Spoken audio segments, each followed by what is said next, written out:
Hi, my name is Cameron Carlson with AnimeLocation.tv. I'm here at Ohayocon 2023 with my pal, Miss Mogchelle. Hey everybody, how are ya? How are you doing? I'm okay. It's been a while since the last time you and I got the chance to talk. It was at Ohayocon 2020. How have you been? Since the world shut down, there's been a lot of change, but I mean, currently I'm pretty good. Alrighty then. So we talked about our experiences with small cons becoming big. When you look back at all of it and take it all in, what has been one of the big shock moments? Like, when you and I talk about old school Ohayocon versus now, or one of the other ones that you're really passionate about back in your home state that was small that's now big. Like, what's that like moment of like we hit past 10,000? It just makes my heart happy because I mean that's the goal when anyone wants to start a convention. Like, yeah, it's like, hey, we're just a bunch of friends and we are going to start this gathering and it's just going to be this one little ballroom. We'll, maybe have some people sell some comics, whatever. We'll see what happens. And then the more and more people come, the more fun it gets, the more events that come out, and everything just becomes more magical.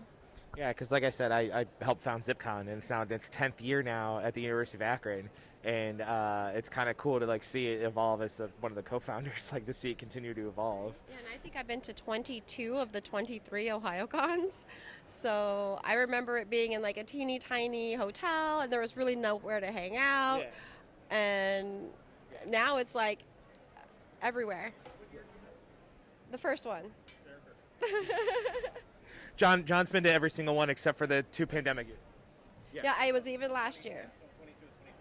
Yep. Yep. So now on your Instagram, you showed off a great Beetlejuice cosplay, and we were just discussing you didn't even know any musical existed, so you just wanted to make a Beetlejuice cosplay. How did that all come about? Well, I wanted to be spooky and pretty and steampunky all at the same time, and I like things that glow in the dark.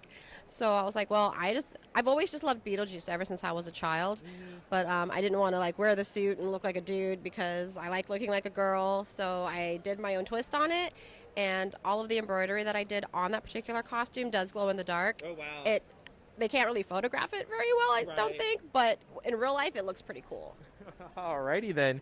Now, something we did not talk about last time in our interviews of all this time is in your bio you discussed that you are you graduated cosplay via glue and duct tape.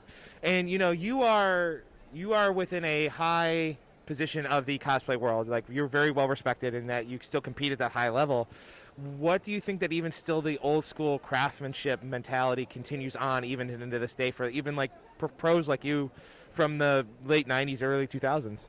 Well, I feel like I always say that I graduated from the University of duct tape or hot glue and duct tape solely because when I started back in cosplay, there were no tutorials. We didn't have YouTube. There was no TikTok. Yeah. We had to figure things out on our own.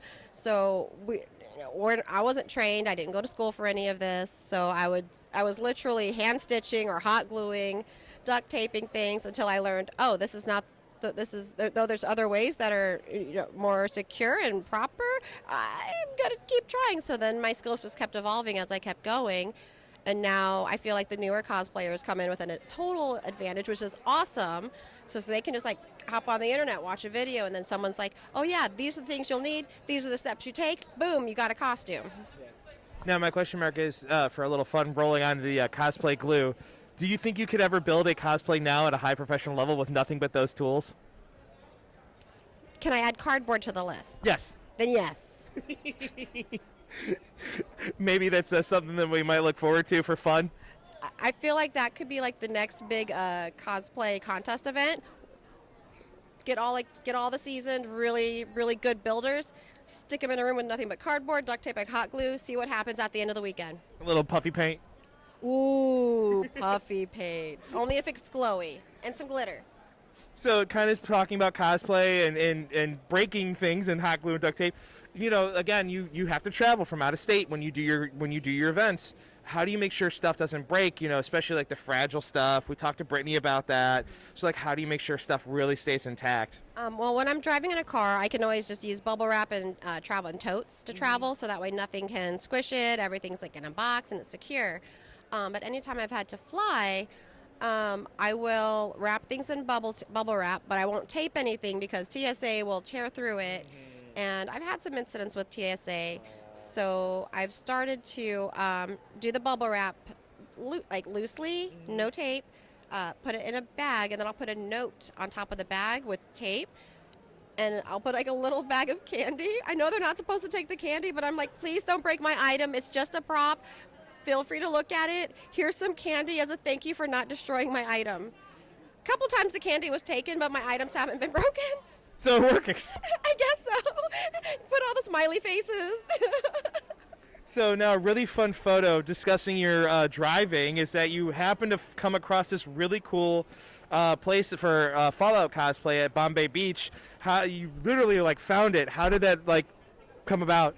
Well, I was just on, I needed a vacation. So I was like, I'm going to go on a road trip. So I flew out to Tucson, Arizona, rented a camper van, and was going to drive from Tucson to Joshua Tree, California, and camp in a different spot every night until I get there and then go back to Tucson. So every night I would Google things, on the way, and I came across the sand dunes in Bombay Beach. So, and I never heard of Bombay Beach, and it was totally post-apocalyptic looking, had a little bit of a Burning Man vibe, and no one hardly was there. So I called up a friend, and they happened to have a camera, so we're like, let's go take pictures. And so all the dirt was legit sand from the sand dunes. I mean, I saw it, so I really appreciate the effort. It was a lot of fun. So speaking of going to small cons, you happened to go to a very small one near your hometown, and it was during the holiday weekend of Thanksgiving, and you got to do Star Trek. Yes. How was it putting on the Trekkie uniforms and having a good time? I actually love Star Trek. I grew up watching Star Trek with my dad. He's actually the one that got me into being nerdy. But I've been going to Starbase Indy for roughly, oh my goodness, I want to say 13 years now. It's a Thanksgiving weekend tradition for a lot of us Trek fans in the Midwest.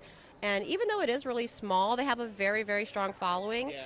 And surprisingly, the higher percentage of folks that come in for the convention come from out of state. So we get people from like Vegas and Florida and California and Scotland that just love this convention because it's got such a nice like family feel. Everyone's like warm and welcoming, and I don't even know how to explain it. Like every year something magical happens, and since it's so small, the guests also feel super comfortable hanging out with. Just the attendees. So like you can like meet your favorite actors, hang out with your favorite actors, and have drinks with your favorite actors. Like who doesn't want to do that? Yeah. I mean, I like hanging out with you, so that all works out. That I love hanging out with you. Later. Yeah. So again, talking about your old days, younger self. If you could go back and give yourself one big piece of advice, what would it be to help the younger Mogchelle become this Mogchelle? I would say sleep more. Take your time. There's always another convention after the convention, because I've sustained lots of injuries crafting because that con crunch every time. The hot glue guns, I've accidentally dremeled through my thigh with a Dremel.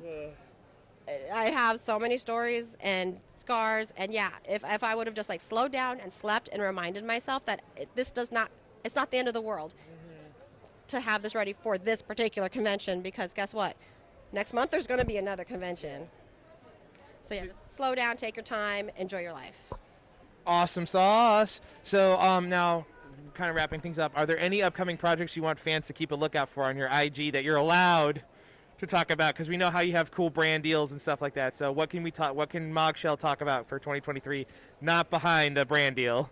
I'm kind of, sort of starting a Saber cosplay from Fate Stay Night, the armored version. You got me peaked. He and I are both Fate fans. I know. I'm more the original Fate Stay Night fan. I didn't keep up with it after that, but I do love my Saber. Yes, she's fun. Alrighty, and then where can we follow you past your IG, if you don't use anything past IG? And what would you like to say to all the fans that have been keeping up with you throughout all your lovely years? Well, I think I only really use Instagram now. It's just easier for me because I have full-time job, family, all that fun stuff. So please hang out with me on Instagram at Mogchelle. And for everyone that's been following me and will follow me in the future, or just even if you don't follow me and you just see me at conventions, thank you guys so much. And I always appreciate the support, and always please come on my table and just to say hi. Mog, I love talking with you. Thank you so much again. Thanks for coming out. No problem. Thank you.